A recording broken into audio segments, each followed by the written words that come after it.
Welcome to on record.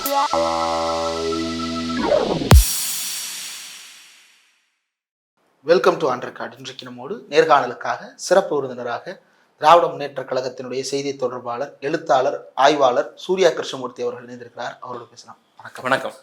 One nation one election bill அடுத்த வாரம் நாடாளுமன்றத்தில் தாக்கல் செய்யப்பட உள்ளதாக தகவல் வந்திருக்கிறது. அடுத்த வாரம் திங்கட்கிழமை அனைவரும் கட்சி கொடுத்த வழிகாட்டுதலின்படி வாக்களிக்க வேண்டும் என்று பாஜக தரப்பிலிருந்தும் காங்கிரஸ் தரப்பிலிருந்தும் கூட அது கொடுக்கப்பட்டிருக்கிறது. இந்த one nation one election bill அப்படின்றது வராது அல்லது ஜும்லா அப்படின்னு ரொம்ப தள்ளி வைத்து பேசப்பட்ட ஒன்று ரொம்ப பக்கத்தில் இப்போ வந்துருச்சு. இதை எப்படி பார்க்குறீங்க? இல்லை, திமுகவும் விப்பு கொடுத்துருக்குறாங்க, கொறடா உத்தரவு போட்டிருக்கிறாங்க. அடிப்படையில் இது ஏதோ ஒரு டைவர்ஷன் டாக்டிஸா அப்படின்னு தான் நம்ம யோசிக்க வேண்டியிருக்கிறது. மணிப்பூர் விவகாரம் தொடங்கி, அதானி விவகாரம் தொடங்கி, இப்போ கான்ஸ்டியூஷனல் டிபேட்டை கான்ஸ்டியூஷன் குறித்த டிபேட்டை பார்லிமெண்ட்டில் எழுப்பணும் அப்படிங்கிறத தொடங்கி பல்வேறு விவகாரங்களை திசை திருப்புவதற்கான உத்தியான்னு பார்க்க வேண்டியிருக்கு. ஒன்று. ரெண்டாவது, ஒருவேளை இந்த ஒன் நேஷன் ஒன் போல் அப்படிங்கிற அந்த சட்டத்தை நாடாளுமன்றத்தில் மசோதாவை கொண்டு வந்து சட்டமாக்கணும் அப்படின்னா என்ன உத்திகளை அவங்க கையாள போகிறாங்க அப்படிங்கிறது ரொம்ப முக்கியமாக இருக்குது. ஒன்று, இது ஜும்லாவாக இருக்கணும், டைவர்ஷன் டாக்டிஸாக இருக்கணும். இல்லைன்னா ஒரு ஜனநாயக விரோத முடிவுகளின் அடிப்படையில், கொள்கைகளின் அடிப்படையில் இந்த சட்டத்தை நாடாளுமன்றத்துக்குள்ளே அவங்க நிறைவேற்றணும். ஏன் அப்படின்னா 3 விஷயம் பார்க்கணும். ஒன்று, அவங்களுக்கு தேவைப்படக்கூடிய இது நார்மல் சிம்பிள் மெஜாரிட்டி வச்சு செய்யக்கூடிய ஒரு விஷயம் கிடையாது. இது 2/3 மெஜாரிட்டி வேணும். கான்ஸ்டியூஷனல் அமெண்ட்மெண்ட் அப்படிங்கிறதுனால 3/2 பங்கு பெரும்பான்மை இருந்தால் தான் நாடாளுமன்றத்தில் இது நிறைவேறும். அந்த 3/2 பெரும்பான்மைங்கிறது பாஜகவுக்கோ பாஜக கூட்டணிக்குமே கூட கிடையாது. அது ஒன்று. அப்போ நேர்மையான முறையில் டெமோக்ராட்டிக் வேல ஒரு ஃபுல் டிஸ்கஷன் நடத்தி ப்ராப்பர் ஓட்டெடுப்பு நடத்தி இந்த பில்லை அவங்களால ஹவுஸ்குள்ளே பாஸ் பண்ண முடியாது. அதுதான் யதார்த்தம். பாஜக ஆதரவாளர்கள் நேற்றிலிருந்து என்ன பேச தொடங்கியிருக்கிறாங்கன்னா, ஃப்ளோர் மெஜாரிட்டி தான் கணக்கு, டோட்டல் மெஜாரிட்டி கிடையாது. ஓட்டெடுப்பு நடத்தும் போது ஃப்ளோரில் எவ்வளோ பேர் இருக்காங்களோ அதுக்கேற்ற மெஜாரிட்டி தான், அதில் 2/3 இருந்தால் போகிறோம் அப்படிங்கிற ஒரு நரேட்டிவை நேத்திலிருந்து அவங்க செட் பண்ண தொடங்கிட்டாங்க. இதை எப்படி பாஸ் பண்ண போறீங்கிற கேள்விக்கு அவங்க பதில் ஃப்ளோரில் எவ்வளோ பேர் இருக்காங்க, அதில் 2/3 நாங்கள் வாங்கிடுவோம். இல்லை, இன்னைக்கு டைம்ஸ் ஆஃப் இந்தியாவில் அந்த செய்தி முதல் பக்கத்திலே வந்திருக்கு. அதில் என்ன குறிப்பிட்டிருக்கிறாங்கன்னா, 83/2 ஆர்டிக்கிளை தான் நாங்கள் அமெண்ட் பண்ண போகிறோம். அதுக்கு ஸ்டேட் ராட்டிஃபிகேஷனும் தேவையில்லை, ஃபுல் ஹவுஸ் மெஜாரிட்டியும் தேவையில்லை, எங்களுக்கு சிம்பிள் மெஜாரிட்டியே போதுமானது, ஃப்ளோர் மெஜாரிட்டியே போதுமானது அப்படின்றத. இல்லை, ஆக்சுவலி இந்த கான்ஸ்டியூஷனல் அமெண்ட்மெண்ட்ஸ் 18 திருத்தங்களை இந்த ஹை லெவல் கமிட்டி கொடுக்குது. அதில் எதெல்லாம் இவங்களுக்கு ஈஸியாக பண்ண முடியும் அப்படிங்கிறது இருக்குல்ல. வெறும் சிம்பிள் மெஜாரிட்டி வச்சுட்டு just an amendment, constitution amendment கிடையாது. அப்புறம் ஸ்டேட்டோட ராட்டிஃபிகேஷன் தேவைப்படாத சில அமெண்ட்மெண்ட்ஸ் இருக்கு இல்லையா, அந்த அமெண்ட்மெண்ட்ஸ் எல்லாத்தையும் இவங்க முதற்கட்டமாக இன்ட்ரடியூஸ் பண்ணி அதை நிறைவேற்றுவாங்க. ஆனால் அந்த அமெண்ட்மெண்ட்ஸை மட்டும் வைத்துக்கொண்டு ஒரே நாடு ஒரே தேர்தலை நீங்க முழுமையா அந்த அஜெண்டாவை நோக்கி போக முடியாது. ஏன்? 18 திருத்தங்கள் அந்த ஹை லெவல் கமிட்டி சொல்லுது. இந்த 18 திருத்தங்களையும் மேற்கொள்ளும் போதுதான் ஒரே நாடு ஒரே தேர்தல் அப்படிங்கிறது உள்ளாட்சி நிர்வாகம், சட்டமன்ற நிர்வாகம், நாடாளுமன்றம் 3த்துக்கு சேர்த்து தேர்தலை நடத்த முடியும். நீங்க நாடாளுமன்றத்துக்கும் சட்டமன்றத்துக்குங்கிறத பார்லிமெண்ட் டிசைடுன்னு சொல்லுது அந்த ஹை லெவல். அதுலேயே நமக்கு ஒப்பீனியன் டிஃபரன்ஸ் இருக்கு. அது எப்படி சட்டமன்றத்தினுடைய ஒப்பீனியனே கேட்காம சட்டமன்றத்தினுடைய ஆயுட்காலத்தை குறைக்கலாம் அப்படிங்கிறது ஒரு ஜனநாயக விரோதம். அது ஒரு அத்தாரிட்டேட்டிவான விஷயம். நீங்க மாநில சுயாட்சி பேசக்கூடிய கூட்டாட்சின்னு நம்ம பேசுறோம், யூனியன் ஆஃப் இந்தியான்னு பேசுறோம். அப்படி இருக்கும் பொழுது நீங்க ஸ்டேட்டை கன்சல்டே பண்ணாம ஸ்டேட் அசம்பிளியை 2 வருஷம் ஆக்கிக்கலாம், 3 வருஷம் ஆக்கிக்கலாம், அதனுடைய காலை வெட்டிக்கலாம், கையை வெட்டிக்கலாம் அப்படின்னு சொல்றது நியாயமற்ற வாதம். அப்ப அந்த ஹை லெவல் கமிட்டியினுடைய ரெக்கமெண்டேஷனே அடிப்படையில் முரணானது. அப்படி அதை மீறி ரெக்கமெண்டேஷன் இன்னொன்னு என்ன சொல்லுதுன்னா, நீங்க உள்ளாட்சி நிர்வாகத்தையும் சேர்த்து தேர்தல் நடத்தணும் அப்படின்னு சொன்னா ஸ்டேட்டோட ராட்டிஃபிகேஷன் தேவை. அதாவது சட்டமன்றங்களையும் இதே மாதிரி ஒரு மசோதா நிறைவேற்றி சட்டமன்றங்களையும் தீர்மானம் நிறைவேற்றி அதை ஏத்துக்கணும். அதுதான் ஸ்டேட் ராட்டிஃபிகேஷன் சொல்றோம். அப்போ அது வாய்ப்பே இல்லை உங்களுக்கு. முதல்ல ஒண்ணு. இன்னொன்னு, அது வாய்ப்பு இருந்தா கூட 2/3 மெஜாரிட்டி அப்படிங்கிறது சுத்தமா கிடையாது. ஆனா இவங்களுடைய பாஸ்ட் ரெக்கார்டு அப்படிங்கிறது ஜனநாயக விரோதமான செயல்களை ஜனநாயகத்தின் பெயரில் செய்யக்கூடியதுல இவங்க எக்ஸ்பர்ட். எப்படி? உதாரணத்துக்கு இந்த மேயர் எலெக்ஷன் ஒன்று நடத்தினாங்க, பார்த்துருப்பீங்க. அது வெளிப்படையா கேமரா இருக்கு, எல்லாத்துக்கும் முன்னாடியும் ஒரு ப்ரிசைடிங் ஆஃபீஸரே கவுண்டிங் ஆஃபீஸரே கள்ள ஓட்டு போட்டு நடத்தினதை பார்த்தோம். உச்சநீதிமன்றமே காரி துப்புனுச்சு. ஒன்று. நாடாளுமன்றத்துக்குள்ளேயே இவங்க அப்படிதான் செயல்பட்டு இருக்காங்க. ஒரு முக்கியமான மசோதாக்களை நிறைவேற்றணும் அப்படின்னா கடுமையான அமளிக்கு இடையில ஒரு மசோதாவை இன்ட்ரடியூஸ் பண்ணிடுறது. அப்புறம் ஒரு 3 மசோதாவை ஒரு 30 நிமிஷம் கேப்ல பாஸ் பண்ணிடுறது. நம்ம இப்ப பேசிட்டு இருக்கக்கூடிய இந்த மைன்ஸ் அண்ட் மினரல்ஸ் ஆக்டுமே கூட ஒரு 30 நிமிட இடைவெளியில் 3 சட்டங்கள் நிறைவேற்றப்பட்டது. அது இந்த மைன்ஸ் அண்ட் மினரல்ஸ் ஆக்ட் வெறும் 19 நிமிஷம் தான் டிஸ்கஷனே எடுத்துக்கிட்டாங்க அப்படிங்கிறது உங்களுக்கு தெரியும். இப்ப இது இந்த மாதிரி ரொம்ப ஷார்ட் நோட்டீஸ்ல மசோதாக்களை அமளிக்கு மத்தியில விவாதமே இல்லாம நிறைவேற்றுறது ஒண்ணு. ரெண்டாவது, கொத்து கொத்தா எம்பிக்களை வந்து சஸ்பெண்ட் பண்றது. சஸ்பெண்ட் பண்ணிட்டு ஹவுஸினுடைய அப்போசிஷன் ஸ்ட்ரென்த்தை குறைக்கிறது. அப்போ அவங்க சொல்ற இந்த ஃப்ளோர் மெஜாரிட்டின்னு இருக்குல்ல, ஃப்ளோர்ல அன்னைக்கு எவ்வளவு பேர் இருக்காங்களோ அதுல 2/3 வந்துருவோம். அப்ப அதுதான் அவங்க உத்தி. 2, காஷ்மீர் விவகாரத்துல என்ன நடந்துச்சு, அவங்களுடைய காஷ்மீர் லீடர்ஸ் மொத்த பேரையும் ஹவுஸ் அரெஸ்ட்ல வச்சுட்டு பார்லிமெண்ட்ல வந்து ஒரு மசோதாவை கொண்டு வந்து அவங்களுடைய உரிமைகளை பறிச்சிங்க. அந்த மசோதா காலையில் கொடுக்கப்பட்டது. நீங்க எனிதிங் முதல் நாளே கொடுத்துருவாங்க, அப்பதான் மறுநாள் டிபேட்டுக்கு அது ரெடி ஆக முடியும். அன்னைக்கு காலையில இந்த பில்லை கொண்டு வந்து கொடுத்து உடனே டிபேட்டுக்கு வான்னு சொல்லி அன்னைக்கே நிறைவேற்றி அவர்கள் செய்ததெல்லாம் வந்து ஜனநாயக விரோதத்தின் உச்சம். அப்போ பார்லிமெண்ட்டுக்குள்ளேயே டெமோக்ரஸிக்கு எதிரான வேலைகளை டெமோக்ரஸியின் பெயரால் செய்யக்கூடியதுல இவங்க வல்லவர்கள். அதைத்தான் இவங்க இப்பயும் பண்ணுவாங்களோங்கிற ஒரு அச்சம் இருக்கிற காரணத்தினால தான் எல்லா கட்சிகளும் விப்பு கொடுத்து வாங்க அப்படின்னு கூப்பிட்டு இருக்கிறாங்க. இதை ஏன் எதிர்க்கணும், இவ்வளவு தீவிரமா எதிர்க்க வேண்டிய காரணம் என்ன? 67, 71 வரைக்கும் நம்ம அப்படித்தானே எலெக்ஷனை சந்திச்சிருக்கோம். இல்ல 71 வரைக்கும் அப்படி சந்திச்சோங்கிறதே முதல்ல அடிப்படையில ஆதாரமற்ற குற்றச்சாட்டு. ஏன் அப்படின்னா 52 முதல் பொது தேர்தல் நடக்குது, 57 2வது பொது தேர்தல். நம்ம எல்லாம் 67க்கு பிறகுதான் வந்து இது வந்து கலைஞ்சுது, அது வரைக்கும் ஒரே தேர்தலாக தான் நடந்துச்சு அப்படின்னு நினைக்கிறோம். நேச்சுரலா அப்படி நடக்கல. 57 தேர்தலே வந்து முழுமையாக ஒரே நாடு ஒரே தேர்தலாக நடக்கல. 57 தேர்தலையே பாராளுமன்றத்தினுடைய ஆயுட்காலத்துக்கும் சட்டமன்றத்தினுடைய ஆயுட்காலத்துக்கும் வித்தியாசம் வந்துச்சு. உதாரணத்துக்கு பாராளுமன்றத்தினுடைய ஆயுட்காலம் மார்ச் 57ல முடியுது. ஆனால் பீகார், பாம்பே, மெட்ராஸ், மைசூர், பஞ்சாப், உத்தரப்பிரதேஷ், வெஸ்ட் பெங்கால் ஒரு 7 மாநிலத்தினுடைய சட்டமன்றங்களின் ஆயுட்காலம் ஏப்ரல் வரைக்கும் ஜூன் வரைக்கும்லாம் இருக்கு. அப்போ அந்த 57 தேர்தலை என்ன பண்ணாங்கன்னா, நான் சொன்ன இந்த 7 மாநிலங்களும் தங்களுடைய ஆயுட்காலத்தை ஒரு 2 மாசம் குறைச்சிக்கிட்டாங்க. இப்போ மெட்ராஸா இருக்கட்டும், பஞ்சாப், ஊபி, வெஸ்ட் பெங்கால்லாம் 2 மாசம் கட் பண்ணிட்டாங்க, குறைச்சிக்கிட்டாங்க. அதாவது ஜூன்ல முடிய வேண்டியதை ஏப்ரல்லே முடிச்சுக்கிட்டாங்க. அதே போல பீகார், பாம்பே எல்லாம் வந்து மேல முடிய வேண்டியதை ஏப்ரல்ல 1 மாசம் குறைச்சிக்கிட்டாங்க. 57 தேர்தலே மாநில சட்டமன்றங்கள் தானாக முன் வந்து தங்களுடைய ஆயுட்காலத்தை 2 மாதமோ 1 மாதமோ குறைச்சுதான் நடந்தது. ஓகே, ஏன் அப்படின்னா, நீங்க வந்து இன்னைக்கு ஒரே நாடு ஒரே தேர்தல்னு நடத்திடுறீங்க. அந்த பழைய முறையில சொல்றேன், ஒரே நாடு ஒரே தேர்தல் நடத்திடுறீங்க. நடத்தி முடிச்ச உடனே ஒவ்வொரு மாநிலத்திலையும் ஒரே நாள்ல முதலமைச்சர்கள் பொறுப்பேற்க போறது கிடையாது. ஒவ்வொரு மாநிலத்திலையும் ஒரே நாள்ல வந்து சட்டமன்றம் கூட போறது கிடையாது. அது ஒரு இன்னைக்கு தமிழ்நாடு சட்டமன்றம் கூடலாம், ஒரு 10 நாள் கழிச்சு மகாராஷ்டிரா சட்டமன்றம் கூடலாம். நீங்க ரிசல்ட் வந்து எவ்வளவு நாள் ஆச்சு ஃபட்னவிஸை தேர்ந்தெடுக்கிறதுக்கு? ஆனா அந்த எக்ஸ்பயரே ஆயிடுச்சு. சட்டமன்றம் வந்து எக்ஸ்பயர் ஆன பிறகுதானே அடுத்த சட்டமன்றத்தை நீங்க அமைச்சிங்க, கேப் விட்டு. நியாயமா பார்த்தாங்க குடியரசுத் தலைவர் ஆட்சி அமல்படுத்திருக்கலாம். ஆனா வெரி ஷார்ட் பீரியட் அப்படின்னு சொல்லி நீங்க காபந்து அரசை போட்டு அதை நடத்திட்டீங்க. ஆனால் ஒவ்வொரு சட்டமன்றமும் ஒவ்வொரு நாள்ல தொடங்கும் தேர்தலுக்கு பிறகு. இப்ப தமிழ்நாடு இன்னைக்கு தொடங்கலாம், மகாராஷ்டிரா 4 நாள் கழிச்சு தொடங்கலாம், உத்தரப்பிரதேஷ் 7-8 நாள் கழிச்சு தொடங்கலாம். அப்போ இதுக்கேற்ற மாதிரிதான் 5 இயர்ஸ் கணக்கிடப்படும். அப்போ ஒரே நாள்ல எல்லா சட்டமன்றத்தினுடைய ஆயுட்காலமும் முடியுங்கிறதே யதார்த்தத்தில் நடைமுறை கிடையாது. அப்ப இது வரைக்குமே கூட 57 நம்ம வந்து என்ன பண்ணிருக்கோம்னா தங்களுடைய ஆயுட்காலத்தை குறைச்சிட்டு தான் நடத்திருக்கோம். 71 அப்படிதான் நடத்திருக்கோம், தங்களுடைய ஆயுட்காலத்தை குறைச்சிட்டு தான் நடத்திருக்கோம். இவங்க திருப்பி கலைஞரை கோட் பண்றாங்க. கலைஞர் வந்து அன்னைக்கு 71ல ஆதரிச்சாரு, இன்னைக்கு எழுதிருக்கிறாரு அப்படின்ட்டு. அதுல 2 விஷயம் கவனிக்கணும். ஒண்ணு, கலைஞர் நாடு முழுக்க ஒரே நாடு ஒரே தேர்தல் வேணும்னு சொல்லல. தமிழ்நாட்டுக்கு அடுத்த ஆண்டு நாடாளுமன்ற தேர்தல் நடக்க போது ஒரு 8 மாத கேப்ல சட்டமன்ற தேர்தல் முன்கூட்டியே அடுத்த நடக்கணும், ஒரு 8 மாசம் தான் டிஃபரன்ஸ் இருக்கு அப்படிங்கிறதுக்காக தன்னுடைய அமைச்சரவையின் பதவி காலத்தை, சட்டமன்றத்தின் பதவி காலத்தை ஒரு 8 மாசம் வாலண்டரா குறைச்சிக்கிட்டார். தானா வந்து குறைச்சிக்கிட்டு நடத்தினார். அதனால ஒரே மாநிலத்துல வந்து சட்டமன்ற தேர்தலும் நாடாளுமன்ற தேர்தலும் ஒன்னா நடந்துச்சே தவிர அவர் நாடு முழுக்க ஒரே நாடு ஒரே தேர்தல் கேட்கல.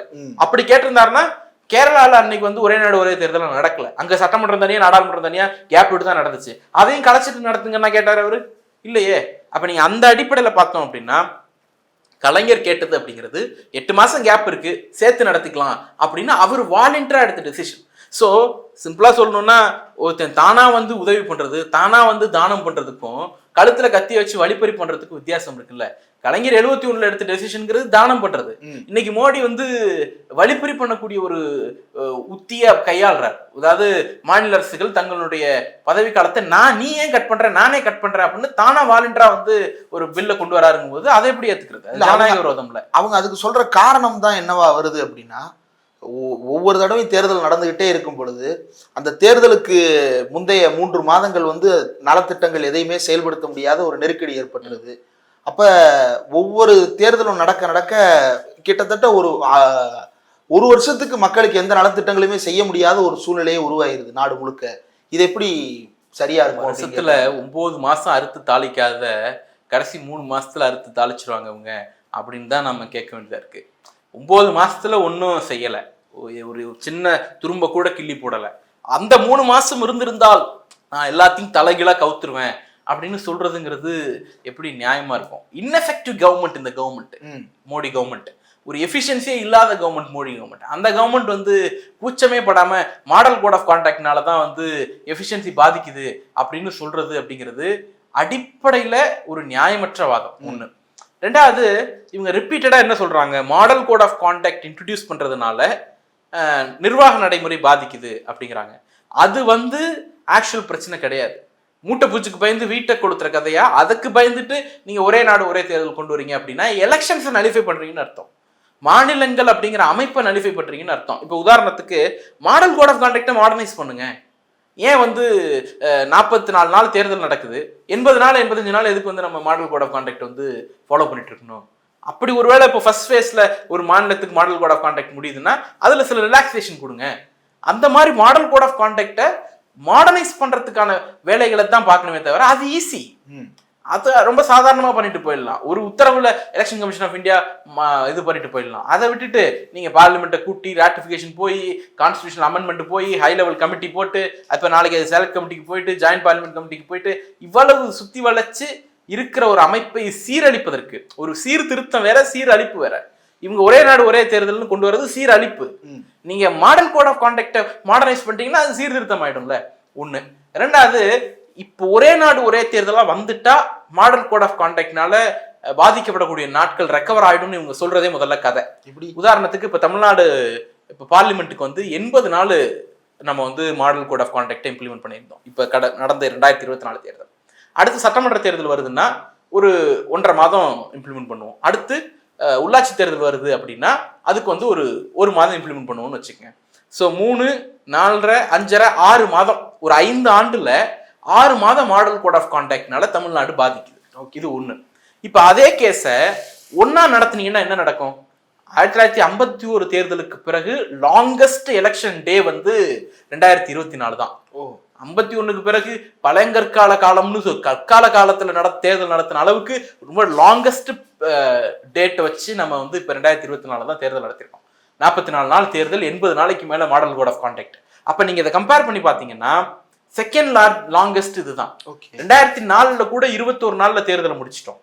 இன்னைக்கு வந்து மாடர்னைஸ் ஆயிட்டோம், டெக்னாலஜி வளர்ந்துருச்சு, நாங்க பட்டனை தட்டினா ஓட்டு இதாயிடுது அப்படின்னு சொல்லப்படக்கூடிய இந்த காலகட்டத்துல நாங்க வந்து 44 நாள் தேர்தல் நடத்திட்டு இருக்கோம். 85 நாள் வந்து மாடல் கோட் ஆஃப் கான்டாக்ட் இது பண்ணிட்டு இருக்கோம். எப்படி பார்லிமெண்ட்டுக்கு மட்டும் நடத்துறப்பவே இப்ப பார்லிமெண்டோட சேர்த்து சட்டமன்றத்தையும் சேருங்க, அதோட உள்ளாட்சி அமைப்புகளையும் சேருங்க. என்ன பக்கத்துல ஒரு பாக்ஸ் எக்ஸ்ட்ரா வைக்க போறாங்க? இல்ல, அது நீ சிம்பிளா நினைக்கிறீங்க, அப்படி இல்ல.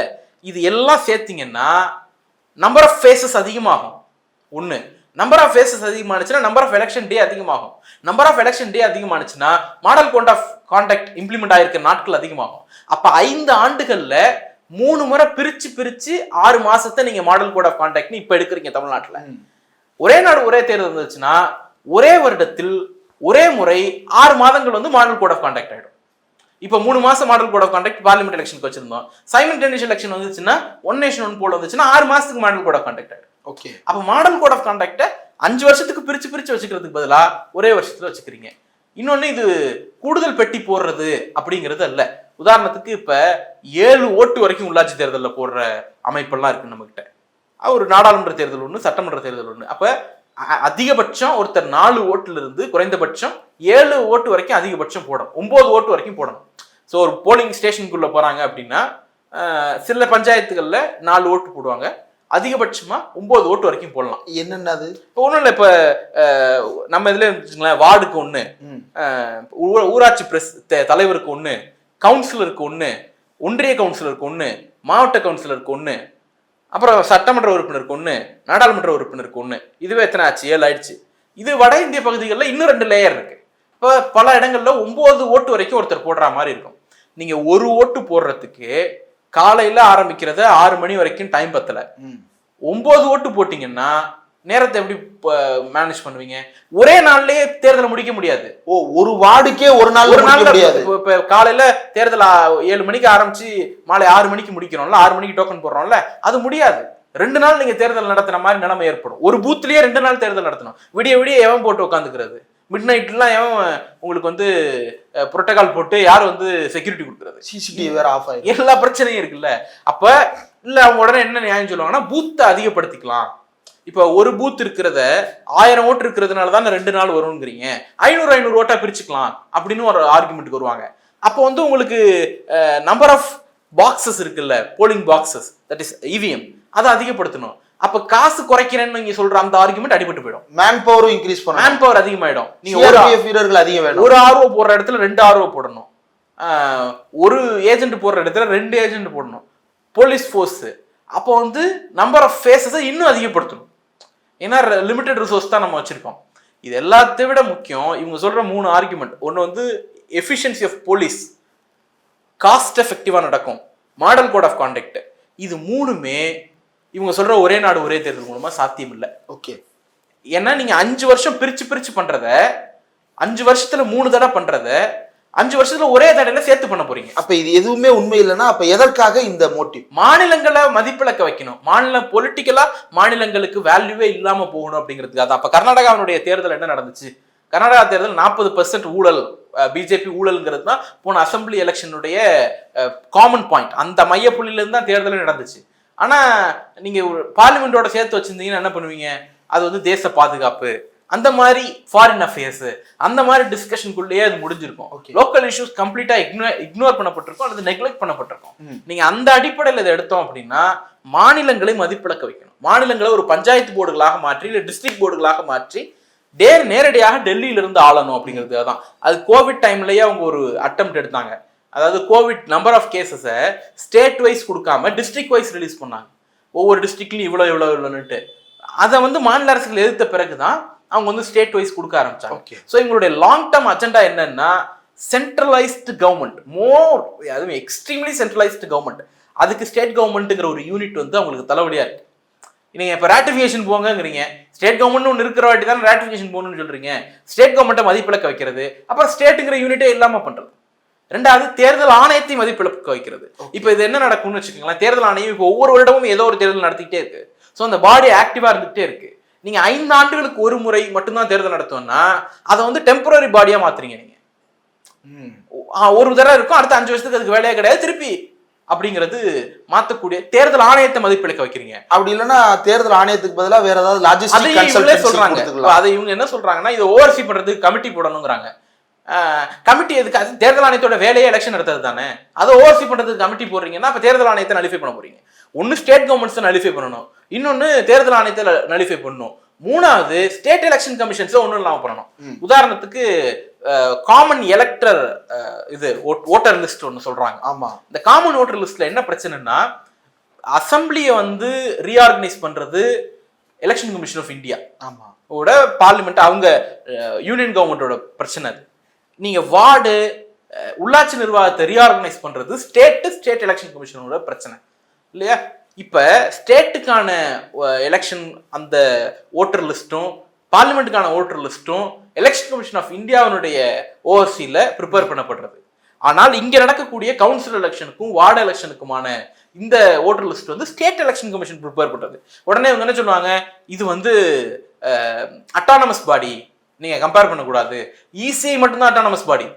State election commission not autonomous body, it's part of state government, under the control of state government. அப்ப நீங்க இவங்கள்ட்ட இருந்து பவரை பறிக்கிறீங்க. எலக்ட்ரல் லிஸ்ட் வார்டு எலெக்ஷனுக்கு நானே ரெடி பண்ணுவேன்னா இங்க இருக்க கன்சர்ன் உங்களுக்கு எப்படி தெரியும்? இங்க வார்டு என்னங்கிறது உங்களுக்கு எப்படி தெரியும்? ஒவ்வொரு 5 வருஷத்துக்கு நம்ம வார்டை ரீஆர்கனைஸ் பண்ணிட்டு இருக்கோம். இன்னும் சொல்ல போனா உதாரணத்துக்கு பாப்பாப்பட்டி கீரிப்பட்டி தேர்தல் இருக்கு. ஆமா, அது வந்து 95-94 இருந்து நம்ம தொடர்ச்சியா அந்த தேர்தலை ரிப்பீட்டடா வந்து ஒவ்வொரு தடையும் அனௌன்ஸ் பண்ணோம். தலித் பஞ்சாயத்து தலைவர் வராருங்கிறதுனாலவே வந்து அதை தேர்தலை நடத்த விடாம பண்ணாங்க. அது இந்த வரலாறு நம்ம எல்லாருக்கும் தெரியும். கலைஞர் வந்த உடனே என்ன பண்றாருன்னா அமெண்ட்மெண்ட் கொண்டு வராரு ஸ்டேட்ல. அந்த ரொட்டேஷன் மிஸ் ஆயிடுச்சு. அதாவது 20 ஆண்டுகள் 10-15 ஆண்டுகள் ஆயிடுச்சு. அப்போ தலித் பஞ்சாயத்து தலைவர்ல இருந்து அது ஜெனரலுக்கு மாறணும். ரிசர்வ்ல இருந்து ஜெனரலுக்கு அந்த பாப்பாப்பட்டி கீரிப்பட்டி அந்த தொகுதிகள் அந்த பஞ்சாயத்துகள் மாறணும்.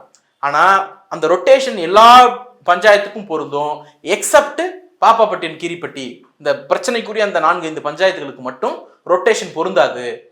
That will again Dalit panchayat தான் அங்க வரும், தலித் பஞ்சாயத்து தலைவர் தான் அங்க வரப்போறாங்க அப்படின்னு ஸ்டேட் கவர்மெண்ட்ல நம்ம வந்து மசோதா தாக்கல் பண்ணி அதை ஃப்ரீஸ் பண்ணணும். இந்த பவர் எல்லாம் எங்க போகுது உங்களுக்கு?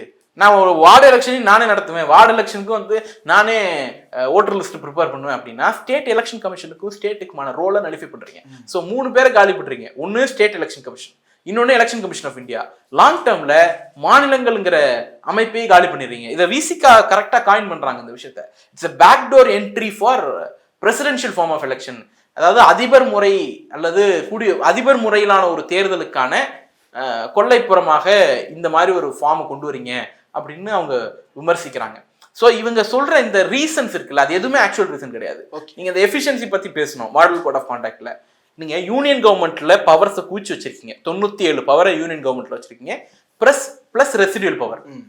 கன்கரண்ட் லிஸ்ட்ல வந்து ஏறக்குறைய 52 பவர் வச்சிருக்கீங்க. ஸ்டேட்ல 61 பவர் தான் இருக்கு.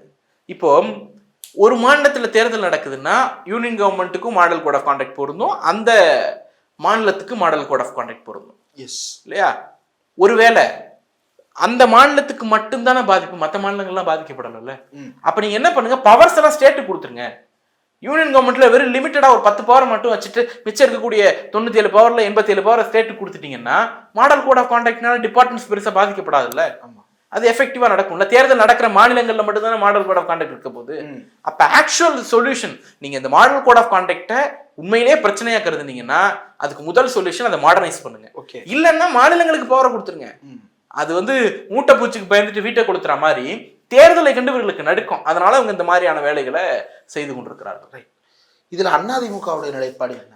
இல்ல என்ன பிரச்சனைன்னா அதிமுக இதுல மிக குழப்பமான நிலைப்பாட்டை இந்த வரலாறு முழுக்க எடுத்திருக்கிறது. உதாரணத்துக்கு அம்மையார் ஜெயலலிதா இருந்தப்போ ஒரே நாடு ஒரே தேர்தலுங்கிறத கடுமையாக நாங்கள் எதிர்க்கிறோம்னு அந்த அம்மா ஒரு ஸ்டாண்ட் எடுத்தாங்க. எடப்பாடி பழனிசாமி வந்த பிறகு 2018 நாங்க ஒரே நாடு ஒரே தேர்தலை எதிர்க்கிறோங்க அப்படின்னு சொன்னாங்க. ஆனால் 2021 பிறகு ஒரே நாடு ஒரே தேர்தல் தேவை. அதாவது ஜெயலலிதாவுடைய ஸ்டாண்டுக்கு முரணா, தன்னுடைய முந்தைய ஸ்டாண்டுக்கு முரணா ஒரே நாடு ஒரே தேர்தல் தேவைங்கிற முடிவை மோடிக்கு பயந்து கொண்டு மோடியை காப்பாற்ற வேண்டும்ங்கிறதுக்காக, மோடி அரசினுடைய சர்வாதிகார கனவை சுமக்க வேண்டும்ங்கிறதுக்காக இவங்க போய் ஆதரிச்சாங்க. இல்ல அது கூட்டணி தர்மத்துக்காக. கூட்டணி எப்ப இருந்தீங்க? டிசம்பர் மாதத்திலேயே பொதுக்குழு கூட்டி கூட்டணி அவங்களுக்கு எங்களுக்கும் ஒட்டு இல்லை, உறவு இல்லை, அம்மன் ஜல்லிக்கு புரோஜனம் இல்லை அப்படின்னு கழட்டி விட்டீங்கல்ல. இனிமே எங்களோட அவங்கள சேர்த்து நாக்கு மேல பல்ல போட்டு பேசாதீங்க அப்படின்னு சொன்னீங்கல்ல. இப்ப என்ன ஆச்சு? நீங்க எழுதி கொடுத்தது டிசம்பர்ல, அதாவது கூட்டணி இல்ல, நாங்க 2 பேரும் எந்த கூட்டணி உறவுகளும் இல்ல அப்படின்னு நீங்க சொன்னது டிசம்பர்ல. ஆனால் ஜனவரி மாதம் ஹை லெவல் கமிட்டிக்கு எழுத்துப்பூர்வமாக அதிமுக ஒரு கடிதம் அனுப்புகிறது. அந்த கடிதத்தில் என்ன சொல்லுதுன்னா ஒரே நாடு ஒரே தேர்தல் அவசியம்னு சொல்லுது. அதாவது கூட்டணியை விட்டு வெளில வந்த பிறகும் ஜனவரி மாதம் எழுத்துப்பூர்வமா கையெழுத்து போட்டு கொடுக்குறீங்க, எங்களுக்கு ஒரே நாடு ஒரே தேர்தல் வேணும் அப்படிங்கிறது. நான் சொல்ல டிசம்பருக்கு முந்தைய நிலைப்பாடுகளை விட்டுருங்க.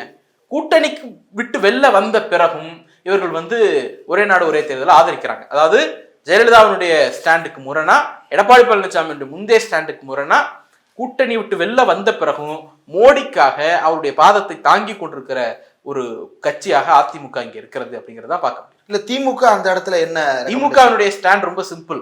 இதுல விசிகா முதல்ல என்ன பண்றாங்கன்னா, நீங்க இந்த மாதிரி ஒரு இது வந்து ஒரு கொள்ளைப்புறமா அதிபர் தேர்தல் முறையை கொண்டு வரதுக்கான உத்தி அப்படின்னு நேரடியாக கடுமையாக விமர்சிக்கிறாங்க.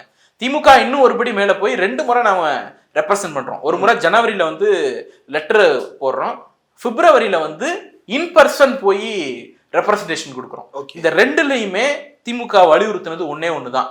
இந்த ஒன் நேஷன் ஒன் போல் அப்படிங்கிறது பிராக்டிகலி சாத்தியம் இல்லை, நடைமுறையில் சாத்தியம் கிடையாது, பொலிட்டிக்கலி அது தப்பு, மாநிலங்களை மதிப்பிழக்க வைக்கும். இந்த 4 ஆர்குமெண்ட். இது எல்லாத்த விட உச்சமா திமுக ஒரு இடத்துல என்ன சொல்லுது அப்படின்னா, நோ பொலிட்டிக்கல் பார்ட்டி இந்த கண்ட்ரி, எந்த அரசியல் கட்சிக்குமே அந்த கட்ஸ் கிடையாது. திமுகவுக்கு மட்டும்தான் அந்த கட்ஸ் உண்டு. என்னன்னா, இந்த ஹை லெவல் கமிட்டி அமைச்சிருக்கீங்கல்ல முன்னாள் குடியரசுத் தலைவர் தலைமையில, இந்த கமிட்டி அமைக்கிறதுக்கான சட்டபூர்வ உரிமையே ஒன்றிய அரசு கிடையாது. ஓகே. ஏன்னா இதுல ஸ்டேட்டுடைய கன்சல்டேஷனே கிடையாது, ஸ்டேட்டினுடைய ரெப்ரஸன்டேஷனே கிடையாது. அப்படிங்கிறப்போ ஒரு ஸ்டேட் அசம்பிளிய ஆயுட்காலத்தை குறைக்கிறத யூனியன் கவர்மெண்ட் அமைச்ச ஒரு கமிட்டி தீர்மானிக்கும் அப்படிங்கிறத சட்டவிரோதம். அப்ப இந்த ஹை லெவல் கமிட்டியினுடைய நிர்மாணத்தையே வந்து திமுக கேள்வி கேட்குது, அது சட்டவிரோதம்னு சொல்லுது. அந்த எக்ஸ்ட்ரீம்ல திமுக அதை அணுகுது. ஒரு துளி கூட அதுக்கு எந்த வகையிலையும் சப்போர்ட் பண்ணல. இப்போ ஒருவேளை இந்த பில் பாஸ் ஆகுது அப்படின்னா இப்போ அசம்பிளி எப்ப கலப்பாங்க? அசம்பிளியை முன்னாடி முடிப்பாங்களா அல்லது பார்லிமெண்ட்டை லேட்டா முடிப்பாங்களா? உதாரணத்துக்கு இப்போ ஒருவேளை நம்ம அசியூம் பண்றோம், நாளைக்கு என்ன பில்ல வரப்போகுது நமக்கு தெரியல. அசியூம் பண்றபடி 2029 நாடாளுமன்ற தேர்தல் வந்து ஒரே நாடு ஒரே தேர்தல் அப்படின்னு வச்சிடறாங்க அப்படின்னா, எல்லா சட்டமன்றங்களையும் அதற்கு முன்பே வந்து இது பண்ணிடுவாங்க, ஆயுட்காலத்தை குறைச்சிடுவாங்க. அப்ப 2029 வந்து எல்லா சட்டமன்றங்களுக்கும் நாடாளுமன்றத்துக்கும் சேர்ந்து தேர்தல் நடக்குது அப்படின்னா, அதுல இருந்து 5 ஆண்டுகள் ஆயுட்காலம். ஒருவேளை 4 வருஷம் எண்டுல பார்லிமெண்ட் கலைஞ்சிடுது, நம்பிக்கையில்லா தீர்மானம் கொண்டு வந்து அது கவிழ்ந்துடுது, புதிய அரசு அமையல, இன்னும் 1 வருஷம் கேப் இருக்குன்னா, நாடு முழுக்க 1 வருஷத்துக்கு மட்டும் ஒரு தேர்தல் நடத்துவோம்.